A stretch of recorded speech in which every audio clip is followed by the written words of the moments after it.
Air Chief Marshal Vivek Chaudhary, Admiral S.J. Singh, Shatul Rane, DG BrahMos, ladies and gentlemen, a very good morning.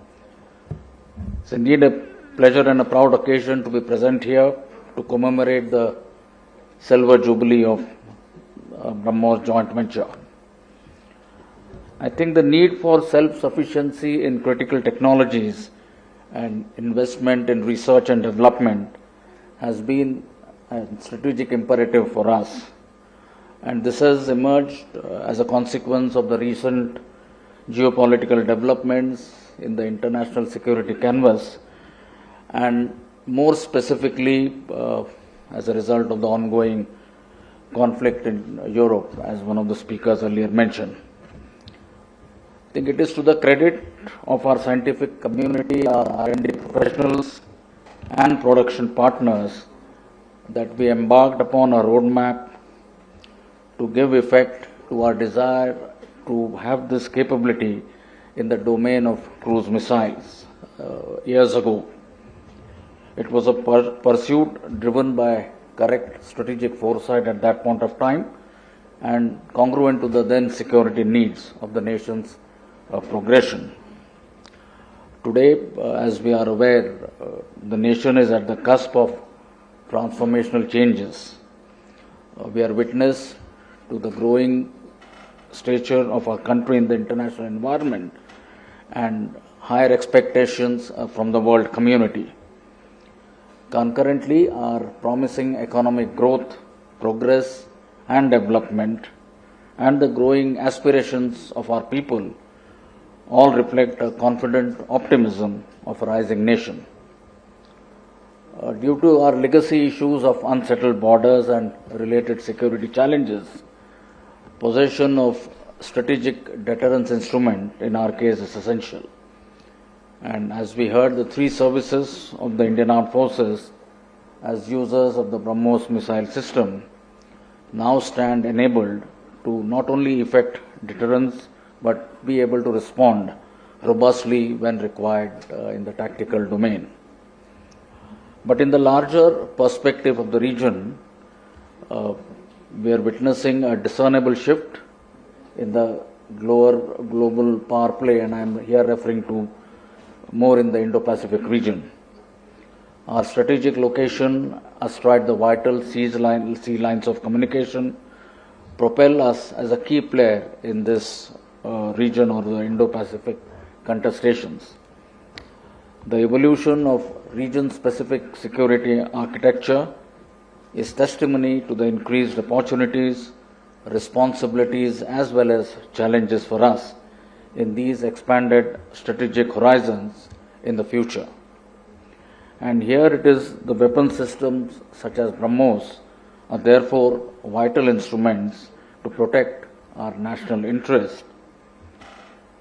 And as was again alluded to by one of the speakers, the recent conflicts have shown us that due to increased vulnerability of manned and unmanned platforms, missiles are emerging as the vectors of choice, especially when it comes to engaging targets at longer ranges or in depth. It is a matter of pride that BrahMos weapon system today figures amongst our defense export inventory too, as you just heard. And this achievement, I guess, is not only reflective of the state-of-the-art quotient of the missile, but also augments India's stature as a reliable defense partner to its neighbors and friends. The missile's potency and effectiveness is evident from its ability to launch from all platforms, submarines, ships, aircrafts and land-based mobile launchers at very high speeds, equipped with advanced guidance systems which provide better maneuverability and last but not the least, the lethality of its payload. The Indian Army remains the largest user of BrahMos missile system, with the first deployment dating back to 2007.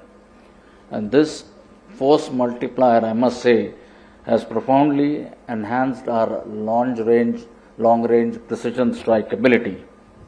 The system's features for multi-vector near simultaneous launch capability to engage a combination of ground targets in different trajectories has given us a unique edge in the strategic and operational domains of modern day land warfare. The weapon platform has evolved over the years in terms of technological advancements and upgradation, as you just heard. These pursuits have been undertaken by a highly professional team of BrahMos Aerospace, and all the initially produced missiles have now been upgraded to their more latest versions. In addition, all life extension technologies have been validated, which have now increased the operational life of all missiles from 10 to 15 years. I would also mention here a special word about the commitment of the entire team of BrahMos Aerospace in keeping the weapon platforms with the Army operational on a 24/7 and 365-day basis. Their detachments, comprising engineers, technicians, and other officials, always have remained on standby mode, ever ready to go that extra mile to ensure that all our components and weapon systems remain operational at all times. Another achievement, in my view, of BrahMos Aerospace has been its constant endeavor to incrementally enhance indigenous effort. And you heard the Air Chief mention of 100% indigenization as far as the ground support systems are concerned. Therefore, as we gather here today to mark 25 years of India's most successful weapon development programs undertaken by the DRDO along with the Russian partners, I think it is an occasion to be truly proud of. The plans for BrahMos joint venture to design and develop futuristic and sophisticated variants of the supersonic missile, such as the BrahMos NG, are steps, I believe, in the right direction and mandated by the need to keep pace with evolving technologies and be operationally prepared to meet future requirements. I am sanguine that BrahMos Airspace will continue its focused and result-oriented pursuit in the most successful manner in the years ahead.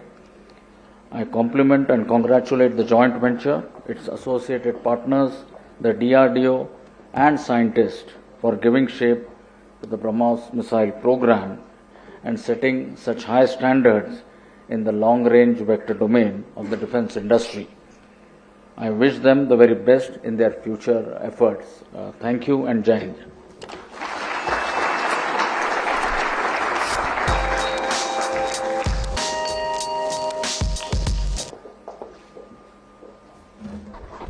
Well, that was indeed enthralling to hear how our defense forces have been diligently working to safeguard India's sovereignty and territorial integrity. As the citizens of India, it fills our heart with immense pride. The supreme dedication of our armed forces in selflessly serving our nation is commendable.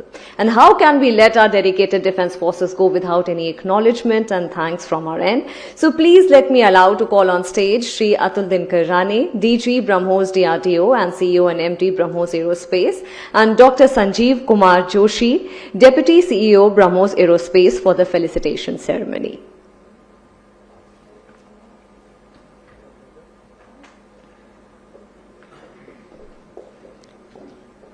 First, Chief of Air Staff, Air Chief Marshal V.R. Chaudhary.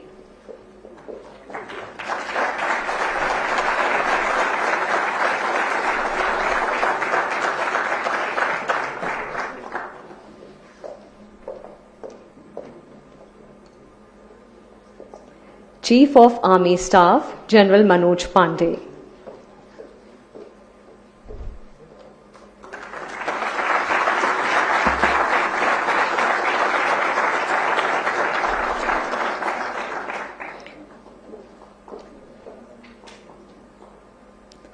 Vice Chief of Naval Staff, Vice Admiral Sanjay Jasjeet Singh.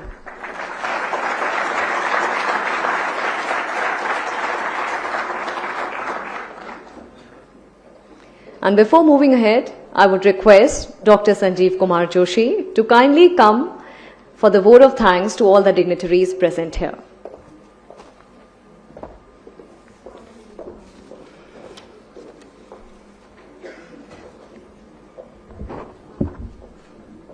Thank you, our esteemed guests on the dais, off the dais.